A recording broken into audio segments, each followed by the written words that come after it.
Hello BookTube, welcome back to my 2025 library tour. In this episode, Alexander the Great.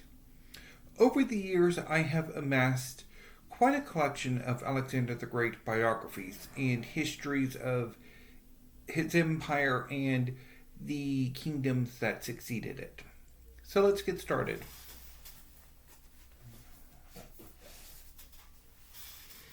First up is the first biography of Alexander the Great I ever read, Alexander of Macedon, 356 to 323 BC by Peter Green. So this is a really good biography of Alexander the Great, and I quite enjoyed it.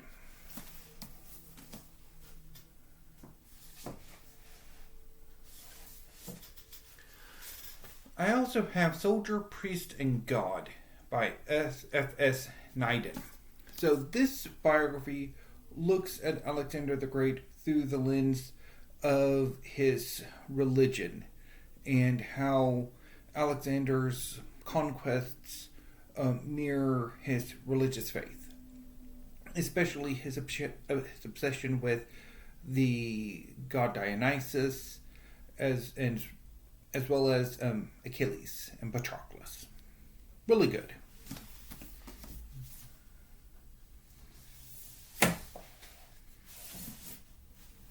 I'm also quite fond of Alexander the Great by Anthony Everett. So this book is another soup to nuts biography of Alexander.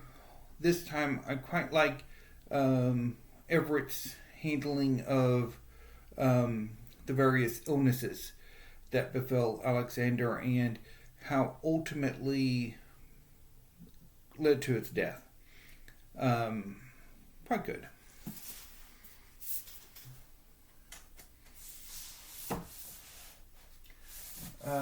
Next is a dual biography of Alexander and his father Philip. Philip and Alexander by Adrian Goldsworthy. Not a favorite of mine. I don't particularly like this book. I don't like how Goldsworthy handles the material and the narrative that he makes. So this is my least favorite, even though I do love the cover.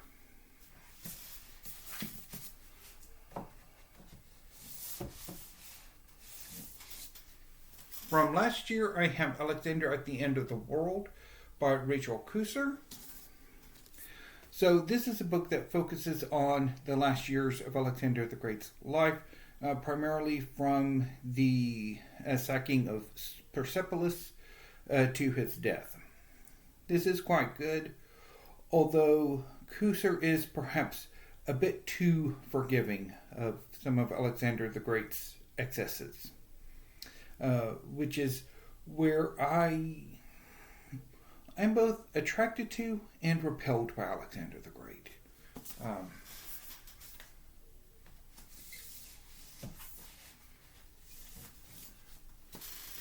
By the Spear, Philip II, Alexander the Great, and the Rise and Fall of the Macedonian Empire by Ian Worthington.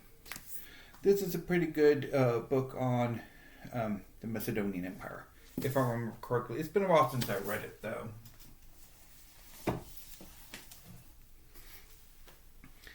Dividing the Spoils, The War for Alexander the Great's Empire by Robin Waterfield.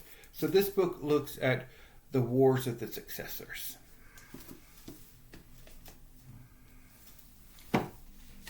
Speaking of Alexander's successors, the next few books looks at one of those successor kingdoms, Ptolemaic Egypt.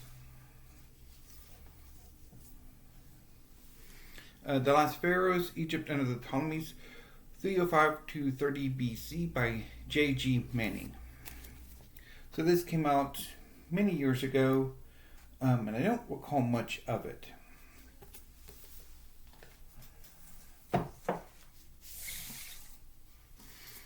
The Fall of Egypt and the Rise of Rome by Guy de la Baudelaire. So this is the history of Ptolemaic Egypt and the concomitant rise of Rome. This came out last year. I bailed on it.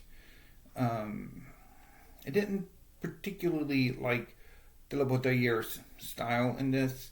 It comes off as a bit more of a textbook, which I find annoying. Which is basically what I thought of Pharaohs of the Sun. Even though this is more in Delabodayer's wheelhouse, since he's more of a Rome expert than a Egypt expert. More to my liking is The Cleopatras, The Forgotten Queens of Egypt by Lloyd Llewellyn Jones. This is a history of the later Ptolemaic dynasty, from the first Queen Cleopatra to the final Queen Cleopatra. There were 7 of them. This is pretty good.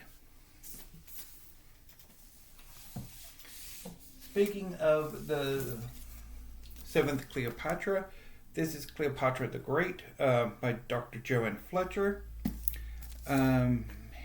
This is a biography of Cleopatra from a noted Egyptologist, although I'm not totally sure she really earns the sobriquet the Great. But anyway, did not have much luck with it though. Also have Stacy Schiff's Cleopatra, which I need to have another go at. I don't remember it all that fondly, but I've also heard great things about it. Now, moving on to the Greeks. This is The Greeks, A Global History by Roderick Beaton. So this is the history of Greece and the Greeks from prehistory to the present.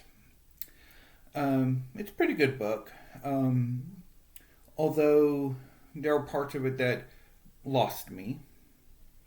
So probably need to revisit it, or at least bits of it, sometime. I am rather fond of Age of Conquests, The Greek World from Alexander to Hadrian by Angelos Chaniotis. This is a pretty good book.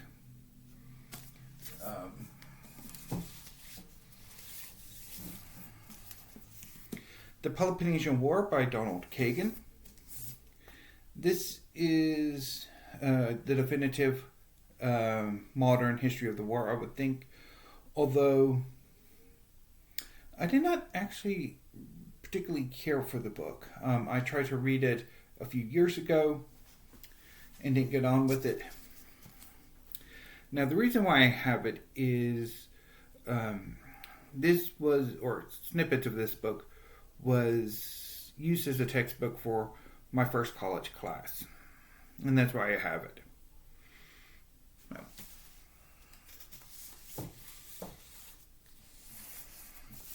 Moving to modern Greece, The Greek Revolution, 1821, and the Making Modern Europe by Mark Mazauer. So this is a history of the Greek Revolution.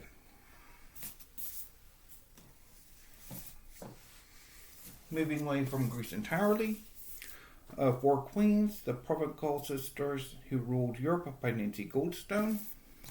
Really need to get around to this. Have not gotten around to it yet.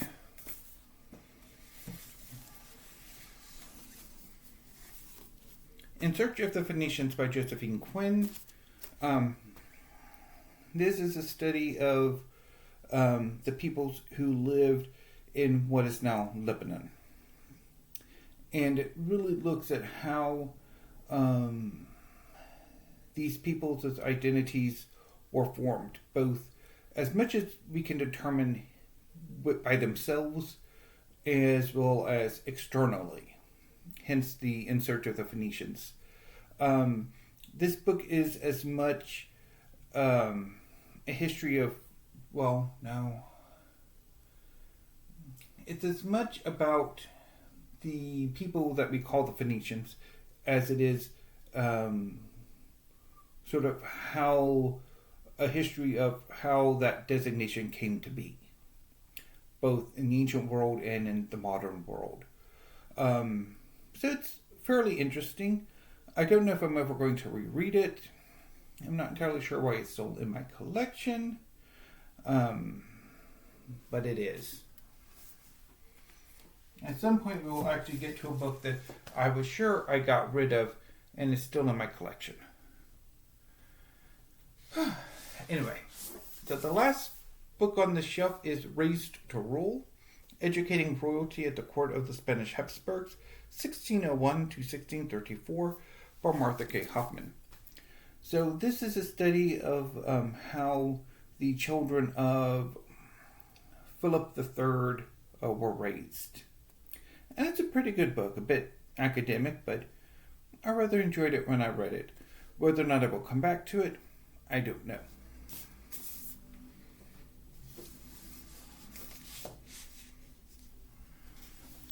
So that was that shelf.